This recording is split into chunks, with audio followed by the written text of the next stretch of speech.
Bom dia, Igreja Presbiteriana de Botafogo.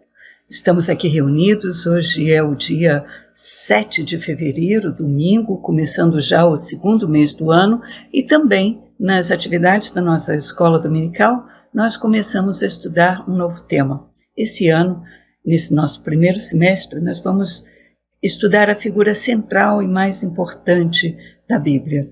Vamos estudar os diversos aspectos, a personalidade, eventos de Jesus. E ao longo desse trajeto nós voltaremos sempre à mesma pergunta que o próprio Jesus fez aos que lidavam com ele e o que se dizia a respeito dele. Quem é Jesus? Quem é Jesus para você? Você já parou para refletir sobre esse assunto?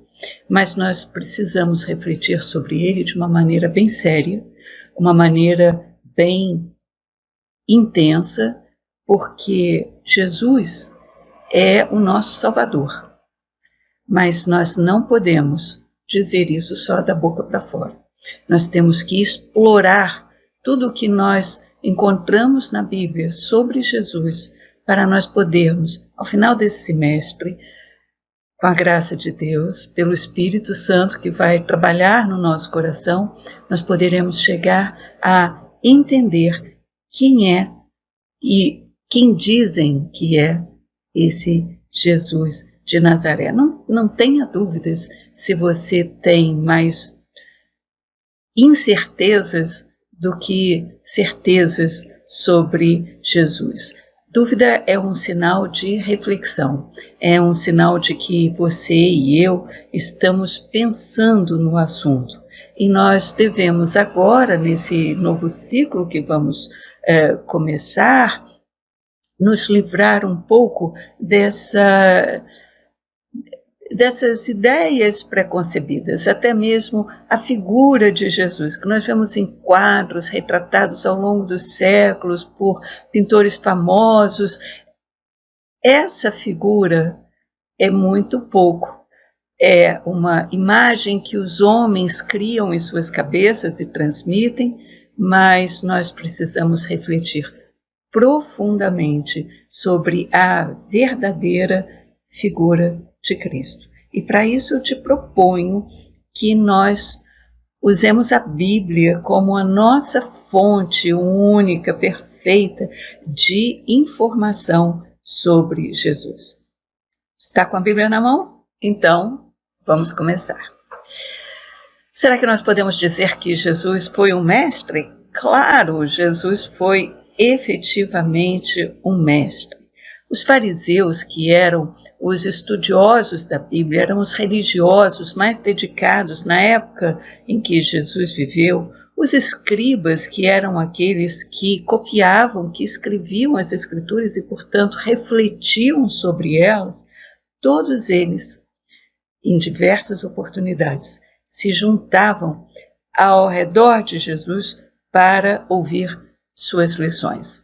Isso começou aos 30 anos? Não.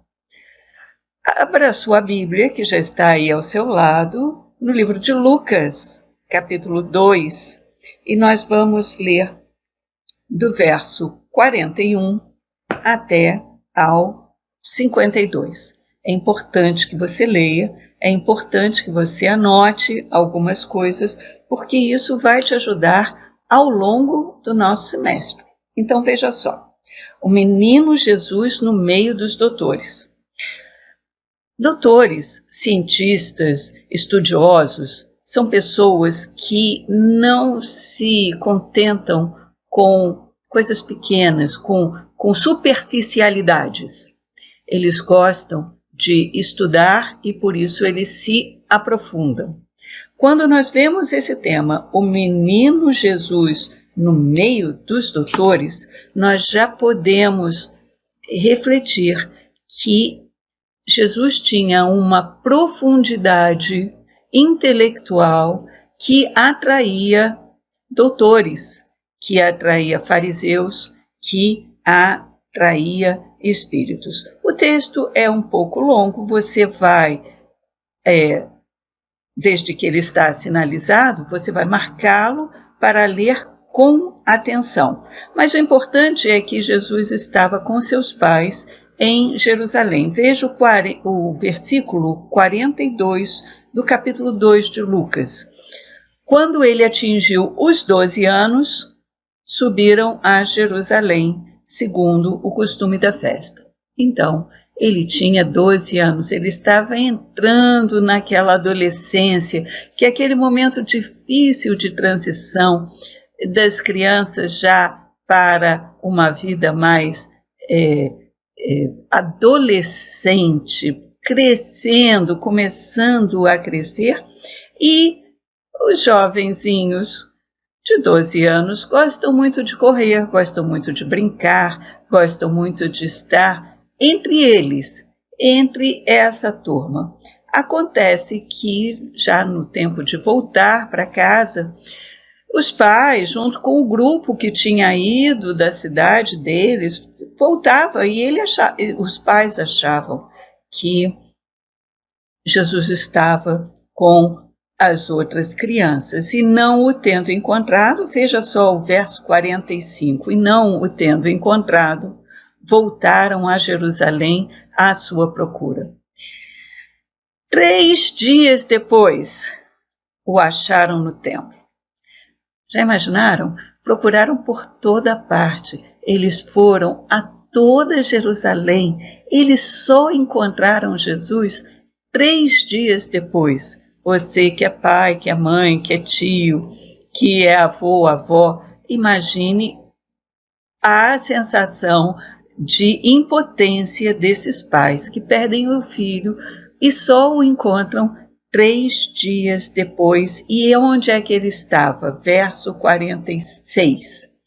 O acharam no templo, assentado no meio dos doutores, ouvindo-os, aos doutores, e interrogando-os. Ele perguntava aos doutores, um menino de 12 anos, ele queria saber dos doutores como os doutores encaravam determinadas situações. E veja o verso 47. E todos os que o ouviam, muito se admiravam da sua inteligência e das suas respostas. Mais um ponto que eu gostaria que vocês destacassem nesse texto, quando os seus pais, quando o viram, já menos aflitos, Maria, a mãe, pergunta: teu pai e eu estamos aflitos à tua procura? E ele respondeu: por que me procuráveis? Por que vocês estavam atrás de mim? Não sabias que me cumpria estar na casa de meu pai? Vocês não sabiam? Sabiam, porque Maria e José viveram a experiência do nascimento. Eles sabiam, mas às vezes a gente esquece. E é por isso que a gente tem que lembrar sempre. Mas, enfim, Jesus, nós já podemos examinar essa característica. Jesus foi um mestre. Ao longo do semestre, nós vamos saber mais sobre esse mestre. Mas ele também curou pessoas, tá certo? Vocês lembram do paralítico de Cafarnaum? Está lá em Lucas também. É fácil, porque nós vamos estar estudando os 4 evangelhos. Então, é muito fácil encontrarmos o texto. Eu vou pedir que você olhe o capítulo 5 de Lucas, a partir do verso 17 até o verso 26. E ali nós temos a cura de um paralítico em Cafarnaum. Cafarnaum, uma cidade distante de Jerusalém. Estava ali Jesus, do mesmo jeito, fazendo aquilo que ele sempre fazia, ensinando. Nós já vimos que ele era um mestre e ele ensinava. Eu estou me referindo ao verso 17. Achavam-se ali assentados fariseus e mestres da lei, vindos de todas as aldeias da Galileia, da Judéia e de Jerusalém. Olha como Jesus atraía pessoas de diversos lugares, até de Jerusalém, até da capital. E o poder do Senhor estava com ele para curar. O poder do Senhor estava com ele para curar. E vieram os homens trazendo um paralítico e procuravam introduzi-lo. Ele estava numa casa, a casa estava cheia, e procuravam introduzir esse paralítico e não conseguiam, e esses eram amigos de verdade, porque eles foram até o telhado da casa, tiraram ali aquela proteção do telhado e o desceram no leito, por entre os ladrilhos, para o meio e para diante de Jesus. Você vê isso no verso 19 do capítulo 5. E qual é a expressão de Jesus quando vê esse paralítico descendo do eirado, lá de cima do telhado até embaixo? Verso 20, leia comigo. Vendo-lhes a fé, Jesus disse ao paralítico: homem, estão perdoados os teus pecados. Estão perdoados os teus pecados?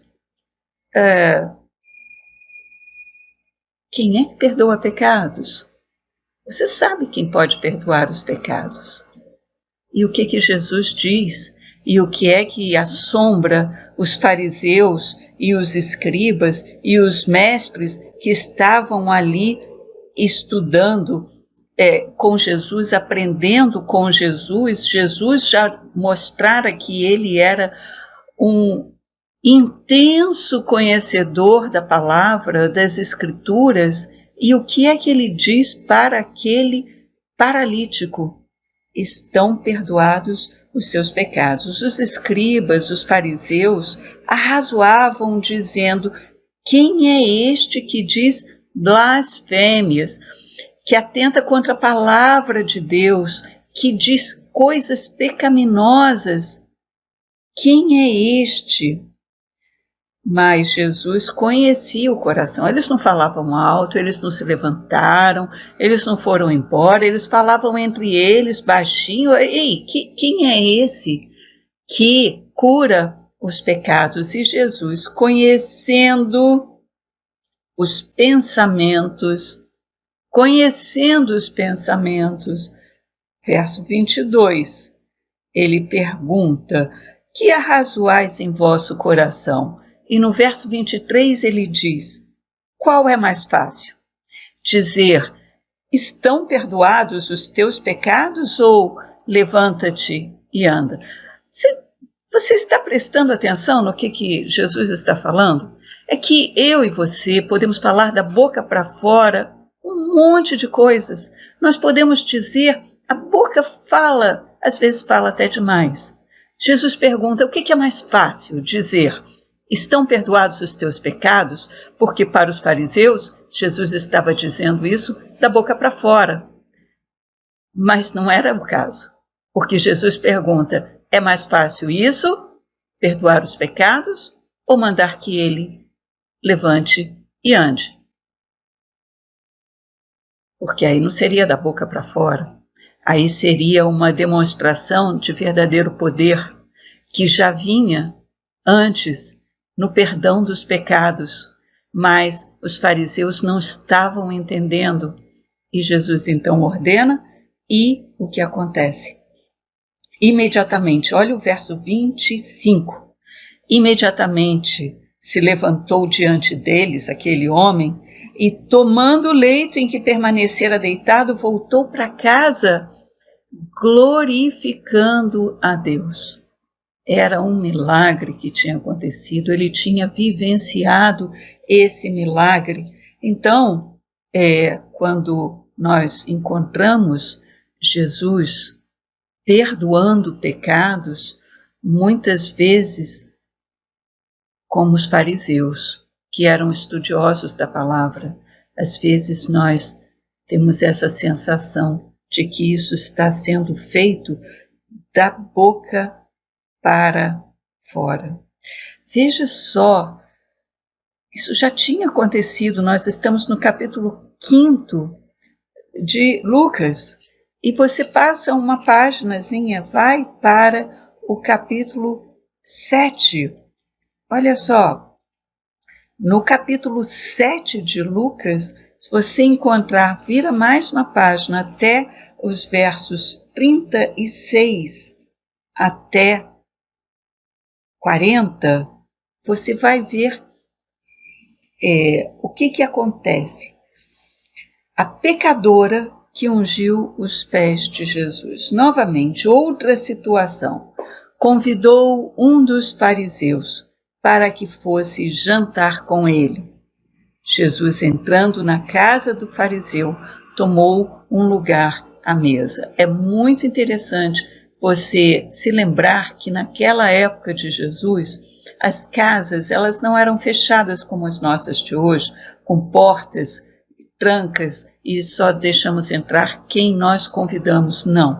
Naquela época, o costume era que as portas, quando houvesse, as portas estivessem abertas. E se dava um jantar para um convidado, outras pessoas podiam entrar desde que não se sentassem à mesa. O local da intimidade, o local reservado, era justamente a mesa. Mas as pessoas podiam sentar-se junto às paredes e podiam estar participando sem interferir. As pessoas podiam participar daquele encontro. E assim entra uma mulher da cidade que era pecadora. Veja só o verso 37, uma mulher da cidade, pecadora, sabendo que ele estava à mesa da casa do fariseu, foi até lá, levou um vaso de alabastro com unguento. Unguento era um óleo, um perfume muito especial, usado só em situações muito especiais. Unguento não era um produto que você compra na esquina por 10 centavos. Era muito especial. E essa mulher, então, vindo por trás, porque o costume era uma mesa baixa, sentava-se, apoiava-se em almofadas, e os pés ficavam para trás, eles ficavam longe da mesa. Os pés ficavam longe porque estávamos tratando de lugares empoeirados, em que era preciso lavar as mãos para se chegar à mesa, lavar os pés. Você sabe, Jesus lavou os pés dos seus discípulos, você lembra disso perfeitamente, mas ela vem. E o que faz? No verso 38, presta bastante atenção. Estando por detrás aos seus pés, chorando, regava-os com suas lágrimas e enxugava com seus cabelos. Era uma mulher que tinha cabelos longos. Ela era pecadora, ela não estava usando véu, porque as mulheres se cobriam todas, porque o cabelo era um ponto de atração para os homens. Então, uma mulher com os cabelos à mostra mostrava que ela tinha poucas limitações quanto à sua sexualidade, enquanto as mulheres ditas honestas, elas eram recatadas, elas cobriam o cabelo, só podiam ser vistas nessa inteireza do cabelo, que era uma moldura para o rosto, por seu marido, ou dentro de casa, dentro de sua família. Essa mulher não, ela chora. Com as suas lágrimas, ela lava os pés de Jesus. E com seu cabelo, ela o seca. E depois ungiu os pés de Jesus com óleo, com unguento, amaciou aquele pé que estava cheio de poeira, cheio de crosta natural de quem anda em sandálias num terreno acidentado, como era o caso ali. Hoje em dia, nós temos calçadas, asfalto, nós entramos em casa com banho inteiro, os pés estão bem protegidos nos sapatos. Não era assim no tempo de Jesus. Lembra que não era como é hoje. Mas essa mulher lavou com as lágrimas, ela secou com seus cabelos e ela ungiu com um unguento, com um óleo, com um bálsamo, com algo precioso os pés de Jesus. O que acontece com esse fariseu, que é quem convida? Veja no verso 39.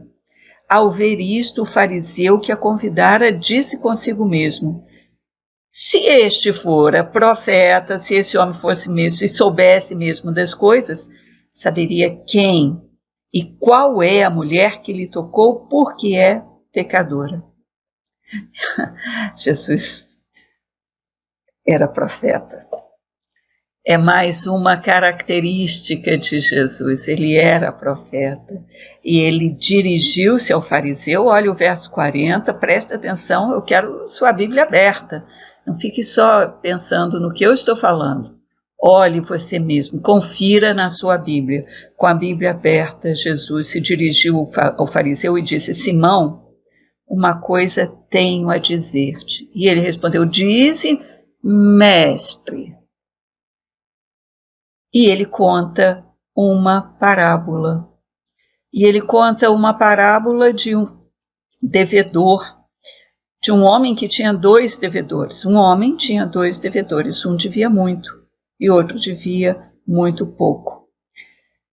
E como nenhum dos 2 tivesse com que pagar a dívida, esse homem perdoou aos 2 igualmente. E a pergunta é, lá no verso 42, qual deles o amará a esse Senhor que perdoou? O amará mais? Respondeu-lhe Simão: suponho que aquele a quem mais perdoou. E Jesus disse: julgaste bem, julgaste bem. E voltando-se para a mulher, disse a Simão: vê esta mulher? Está olhando para ela? Entrei em tua casa e não me deste água para os pés. Era o costume, lavar os pés. Não me deste água. Esta, porém, regou os meus pés com lágrimas e os enxugou com os seus cabelos. Não me deste ósculo, um beijo, que era tradição. Ela, entretanto, desde que entrei, não cessa de me beijar os pés. Não me ungiste a cabeça com óleo, mas esta com bálsamo ungiu os meus pés. Veja só que para encontrar Jesus, para conhecer a sua natureza, não precisa ser um sábio, um fariseu, não precisa ser um estudioso, não precisa ser um intelectual. Isso serve para você, serve para mim. Nós não precisamos do intelecto humano para reconhecer e saber quem é Jesus, mas nós precisamos de fé. Nós precisamos que o Espírito Santo abra o nosso coração para reconhecer esse Jesus. Mas, enfim, vamos conhecer um pouco mais. Eu não quero parar aqui porque nós ainda temos algum tempo. Anda um pouquinho mais na sua Bíblia, lá em Lucas, vai ao capítulo 9 agora, porque a essa pergunta, quem é Jesus, nós vamos responder a partir do verso 10, com esse homem que era capaz de multiplicar comida, multiplicou pães e peixes, e mais de uma vez. Veja só o que diz o verso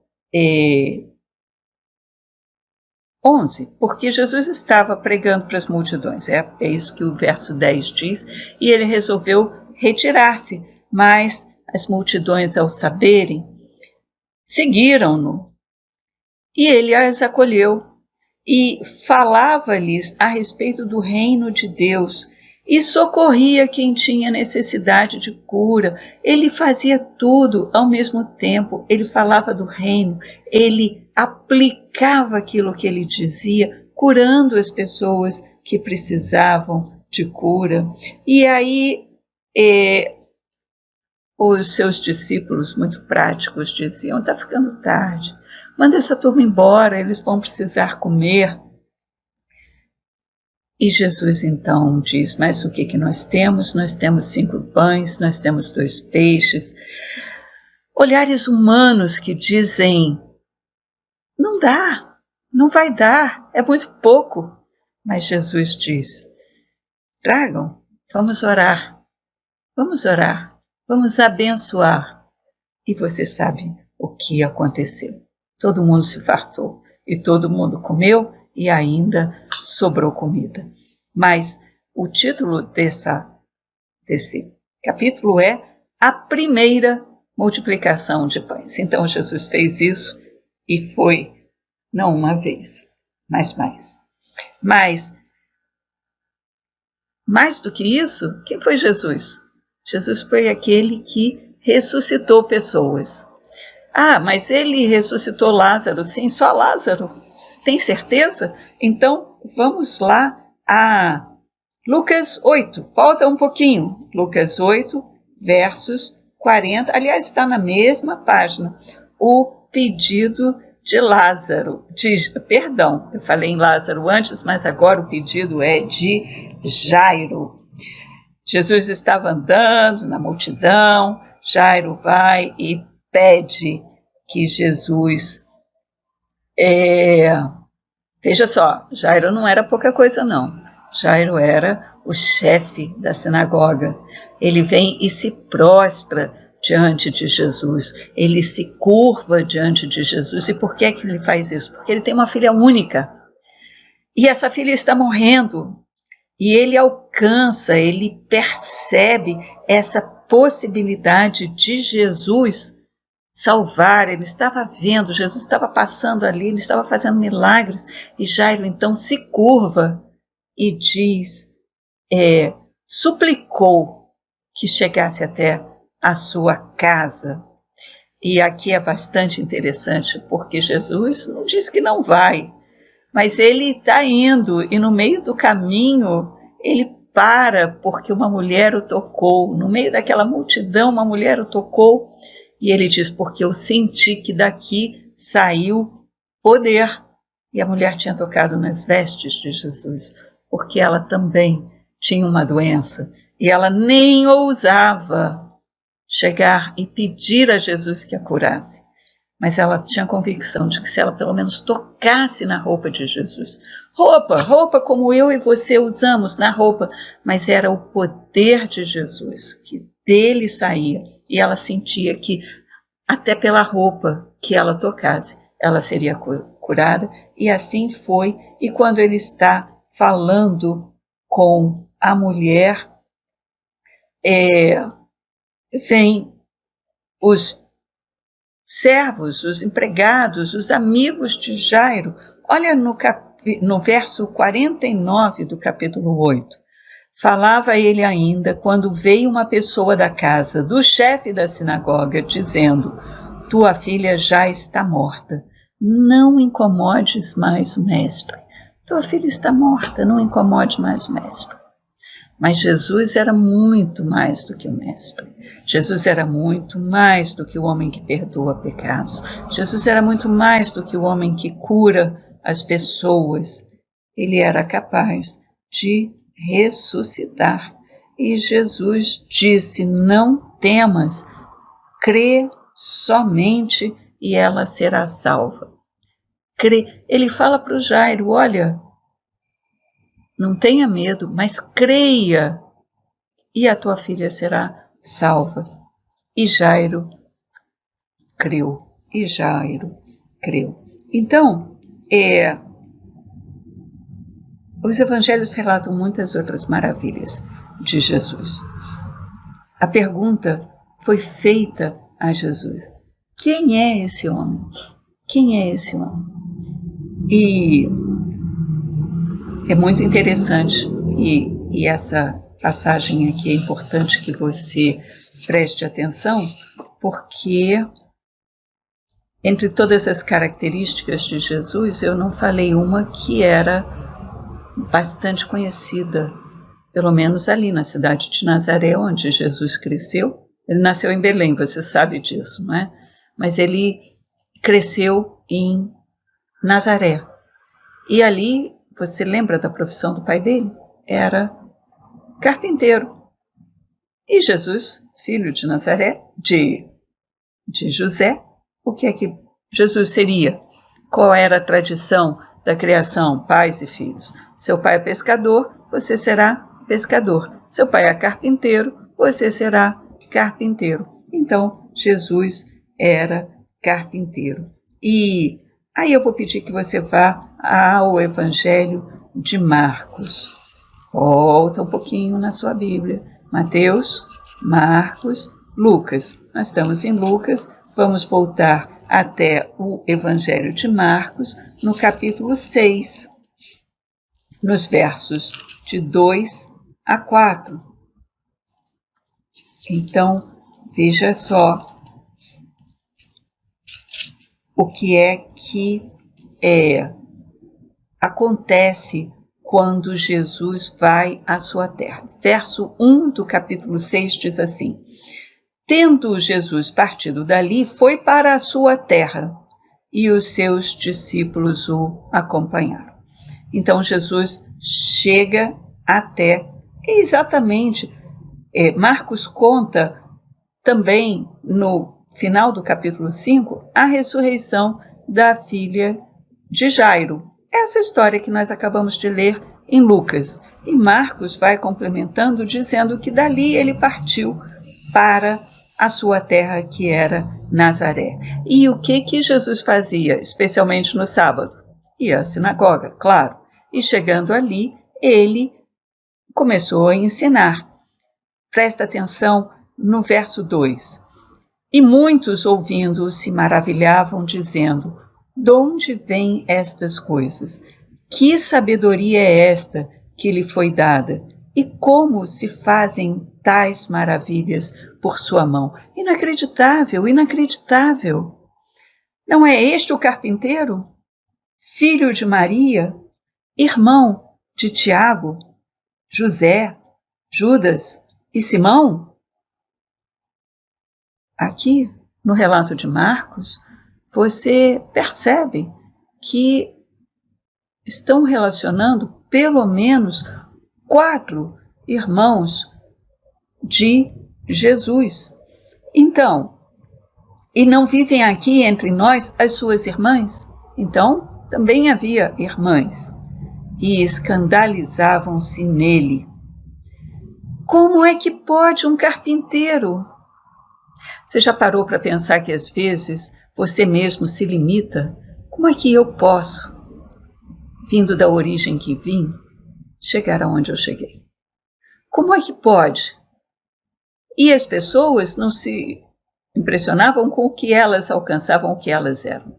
Elas teciam um padrão, já que eu nasci em Nazaré, e eu vivo em Nazaré, e eu sou de Nazaré, como é que pode este nazareno, distante, muito distante de Jerusalém, da capital, onde o poder está, como é que pode esse? Que nós conhecemos os irmãos, a família toda é daqui, que poder é este? E aí Jesus traz uma resposta que ela serve para mim e para você, para nós nos livrarmos dos nossos preconceitos. Presta atenção, quantos preconceitos eu e você temos, e por isso nós não conhecemos melhor as pessoas, nós não aproveitamos mais a vida, nós não desenvolvemos mais as nossas próprias habilidades por conta dos nossos preconceitos. Olha só, verso 4 do capítulo 6 de Marcos é uma afirmação de Jesus que você presta atenção, porque serve para você como serve para mim. Não há profeta sem honra, senão na sua terra, entre os seus parentes e na sua casa. O que ele quis dizer? Que todo profeta é honrado, é respeitado, é apreciado, é ouvido. Onde ele não é ouvido, onde ele não é apreciado, onde não se dá valor ao profeta? Na sua própria terra, entre os seus parentes, na sua casa. Quantas vezes a gente não faz isso? Fulano, eu vi crescer. Como é que pode ele ter alcançado esta estatura? É quase que uma comparação que a gente faz. Eu não alcancei, por que ele pode alcançar? Então, Jesus está fazendo uma afirmação para aqueles céticos, aqueles que não acreditam. Por quê? Porque viram nascer uma criança. Aliás, os nazarenos nem viram Jesus nascer, já que ele nasceu em Belém, mas o viram crescer ali. Carpinteiro, filho de carpinteiro. De onde vem tudo isso? De onde vem? Então, talvez você pare para pensar que nós temos na nossa vida muitos preconceitos. Jesus, de modo algum, era um homem comum. É importante você saber que não é possível ser indiferente a Jesus. Não é possível nós sabermos de Jesus, conhecermos essa história e não reagirmos. Como nós reagimos é a grande questão. Eu espero que, ao final desse semestre, você possa ter respondido a muitas dúvidas. Eu espero que você tenha muitas mais, porque isso é o que nos faz pensar e repensar e estudar. Mas não deixe de fazer para você essa pergunta: quem é Jesus para mim? Ele será um mestre? Ele será um curador de pessoas? Ele é aquele que multiplica? Eu quero dizer para você que Jesus é uma das figuras da Trindade. A divindade de Deus está em Jesus. Jesus é o Filho unigênito. E se você for ao livro de João, porque os evangelhos todos falam da história de Jesus. Mateus e Lucas falam mais do nascimento, Marcos fala mais a partir de um certo ponto, a partir do batismo, mas em João você vai encontrar uma declaração verdadeira da origem e da natureza divina de Jesus, porque João começa o seu evangelho no capítulo 1, você precisa se apropriar dessa mensagem. No princípio era o Verbo, e o Verbo estava com Deus, e o Verbo era Deus. Ele estava no princípio com Deus. Todas as coisas foram feitas por intermédio dele.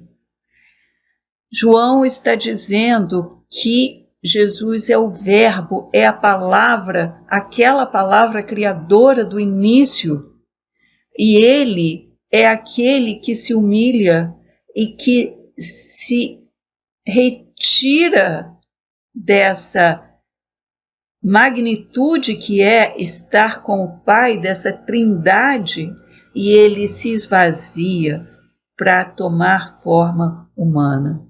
Mas ele não perde a divindade dele, ele não perde o poder dele, mas ele vem por amor a mim e a você, para nós podermos alcançar aquilo que Jesus veio nos dizer, a vida eterna, a vida com ele.